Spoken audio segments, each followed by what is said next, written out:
अस्सलाम वालेकुम नाज़रीन, खालिद इकबाल का सलाम कबूल कीजिए। मैं इस वक्त मौजूद हूँ अल्लामा इकबाल ओपन यूनिवर्सिटी मुल्तान के रीजनल कैंपस। ये वाक़ है शाहरुख आलम कॉलोनी मुल्तान। मेरे साथ तशरीफ़ फरमा है माहिर तालीम जनाब ग़ुलाम हुसैन खोसा साहब। आप रीजनल डायरेक्टर हैं Allama Iqbal open university Multan campus के। तो आज इनसे बात होगी अल्लामा इकबाल ओपन यूनिवर्सिटी में जो कोर्सेज़ या जो तालीम का एक सिलसिला है वो कौन कौन से कोर्सेज़ हैं। यकीनन आपके इंटरेस्ट की बात उसमें है। तो सबसे पहले मैं उनको खुश आमदीद कहता हूँ, उन्होंने अपनी गुनागू मसरूफियात में से हमें वक्त दिया।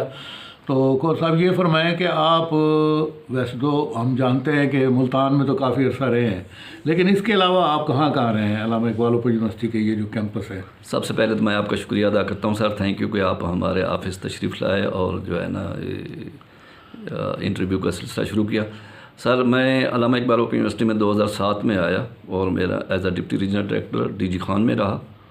फिर मैं 2013 में रीजनल डायरेक्टर बन गया, वो भी डीजी खान में रहा। उसके बाद उसके साथ डीजी खान में होते हुए मेरे पास भावलपुर का भी चार्ज रहा। फिर मेरा 2014 में मुल्तान में ट्रांसफ़र हुआ। 2014 से 2020 तक मैं यहाँ रहा हूँ। तो यहाँ होते हुए मेरे पास 2-4 रीजनल ऑफिस के और के भी चार्ज साथ रहे हैं जो एडिशनल चार्ज के तौर पे थे, जिसमें भावलपुर है और झंग है सर। इनके चार्जेस मेरे पास रहे हैं कि मैंने उनके साथ भी काम किया है। बाकी अल्लामा इकबाल ओपन यूनिवर्सिटी सर आप जानते हैं कि हमारे पाकिस्तान में एजुकेशन के लिए कोशां है और अल्लामा इकबाल ओपन यूनिवर्सिटी का जो स्लोगन है education for all on their door step, तमाम तर लोगों के लिए ये एजुकेशन है।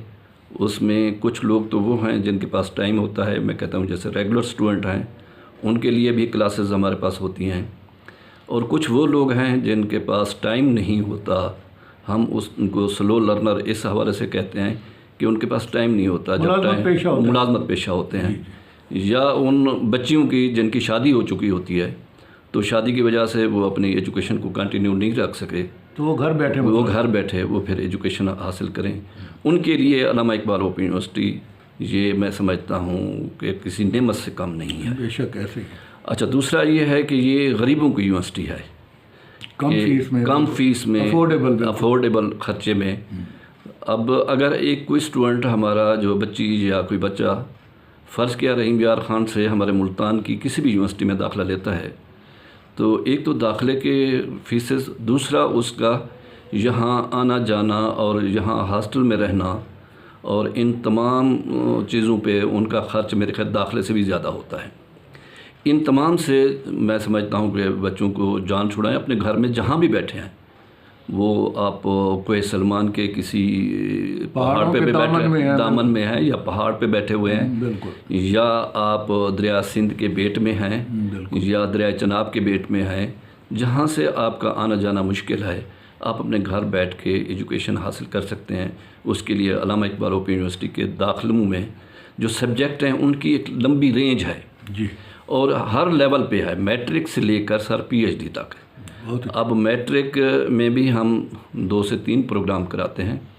एक मैट्रिक जो जर्नल है, एक मैट्रिक ओपन टेक कराते हैं। ओपन टेक ऐसे बच्चों के लिए होता है जो सर जो है ना किसी दूसरे तालीमी इदारे यानी मदरसे में पढ़ते रहे हैं, उन्होंने जो है ना मदरसे की कोई डिग्री की हुई है, तो मैट्रिक हमसे करने के लिए उनके सिर्फ हमारे जो कंपलसरी सब्जेक्ट हैं वो पास कर लेने होते हैं, उसके साथ वो इस जनरल सिस्टम में आ जाते हैं। यानी जिन्होंने दर्स निज़ामी की कोई कोर्स कर रखा है जो मैट्रिक के इक्वल का है जी, तो वो मैट्रिक के हमारे कंपलसरी सब्जेक्ट पढ़ के ओपन टेक के कोर्स उनको हम कहते हैं, और उन बच्चों को हम जो है ना डिग्री ये वाली दे देते हैं।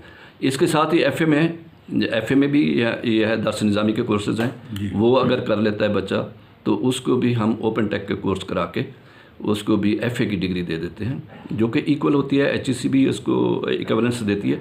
इसी तरह BA में है सर, इसी तरह MA में भी है कि वो बच्चे जो उसके इक्वल की डिग्री की हुई है वो किसी भी प्रोग्राम से, वो सिर्फ ये नहीं है कि जो है ना ये मदरसों से पढ़ा हुआ हो या दर्स निज़ामी से पढ़ा हुआ हो, अगर उन्होंने एग्रीकल्चर के कोई टेक्निकल कोर्सेज़ किए हुए हैं जो 2 साल के होते हैं, उनको FA के बराबर नहीं माना जाता, वो भी हमारे पास से ओपन टेक कोर्स करके FA کے ایکول اپنے آپ کو کرا سکتے ہیں. اگر کوئی ہیلتھ کے حوالے سے انہوں نے کوئی ڈپلومے کیے ہوئے ہیں جو 2 سالہ کورسز ہیں, ان میں بھی وہ اوپن ٹیک کے کورس کر کے ہمارے پاس سے FA کر سکتے ہیں. اچھا صاحب, جو آپ بتا رہے ہیں کہ یہ ٹیک کورسز ہیں, ان کے لیے تو عملی تربیت اور مہارت کے لیے کچھ یعنی کوئی ورکشاپس اور کوئی نہیں, ایسے بچوں کے لیے نہیں ہوتے. ان کے لیے یہ ہوتا ہے کہ ہمارا جو ہے نا اسٹوڈنٹ سپورٹ پروگرام یہ ہوتا ہے کہ ہماری کلاسز ہوتی ہیں. اگر وہ بچے آنا چاہیں, ان کے لیے کمپلسری نہیں ہوتا اس میں آنا. اچھا, اگر آنا چاہیں تو ہمارے ٹیچر اویلیبل ہوتے ہیں جو ہمارا اسٹڈی سینٹر ہوتا ہے. اس میں اسپیشلی جیسے انگلش جو ہے یا میتھمیٹکس ہے, ایسے بچے وہ پڑھنے کے لیے آتے ہیں. ایون میرے آفس میں بھی آتے ہیں, جو ویکینڈ پہ آتے ہیں یوزولی بچے. آپ اپنے ٹیچر سے وہ ٹائم لے کے پھر وہ آتے ہیں, یہاں کلاسز ہوتی ہیں.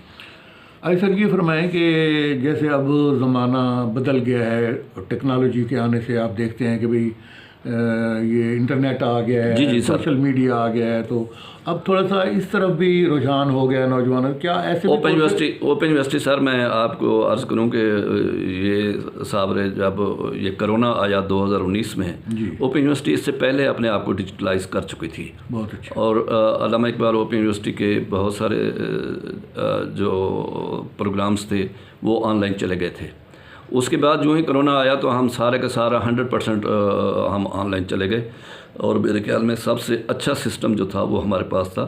اور سب سے بڑی ویب سائٹ جو ہے علامہ اقبال اوپن یونیورسٹی کی ویب سائٹ ہے, جس میں لوگ 24 آور میں لاکھوں میں اس کو وزٹ کرتے ہیں اور ڈیلی بیسس پہ کرتے ہیں. یہ کسی ایک ٹائم کے لیے یا کسی مخصوص وقت کے لیے نہیں ہوتا, یہ ہر وقت کرتے ہیں. ہمارے بچوں کے ساتھ داخلے سے لے کر ان کی ڈگری تک تمام تر ایکٹیویٹی ان کے اکاؤنٹ, جو CMS اکاؤنٹ ہوتا ہے, اس کا پرسنل اکاؤنٹ ہوتا ہے بچے کا, جس کا اس کے پاس اپنا پاسورڈ ہوتا ہے, تو اس سسٹم کے اندر موجود ہوتا ہے. وہ کہیں بیٹھ کے اپنے رزلٹ کو ڈاؤن لوڈ کر کے کہیں بھی دکھا سکتا ہے کہ میں نے یہ پاس کیا ہوا ہے, یہ میں نے پاس کرنا ہے, یا جتنے میں نے سبجیکٹ پڑھے ہیں اور کب پڑھے ہیں وہ سارے کا سارا ریکارڈ. پہلے تو یہ تھا کہ طالب علم جو گھر بیٹھے مشقیں کرتا تھا تو وہ ہوتا تھا کہ مینول سسٹم تھا, وہ پھر ٹیچروں کو بعض کا اپروچ بھی کر لیتے تھے. جی مینیج بھی کر لیتے.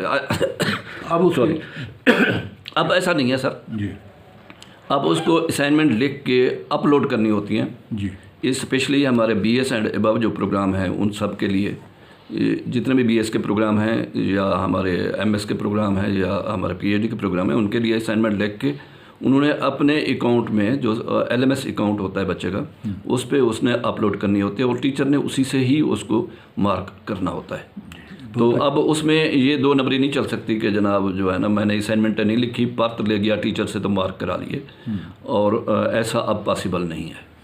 اچھا, یہ جو ہائر ایجوکیشن ہمارے طالب علم کرنا چاہتے ہیں کہ ملازمت میں بھی ہیں لیکن ان کو شوق ہے آگے بڑھنے کا, MPhil اور PhD کن مطلب ڈسپلن میں ہو رہی ہے, کچھ اس کے بارے میں بھی؟ اچھا, اس کے لیے رینج ہے ہماری سر. PhD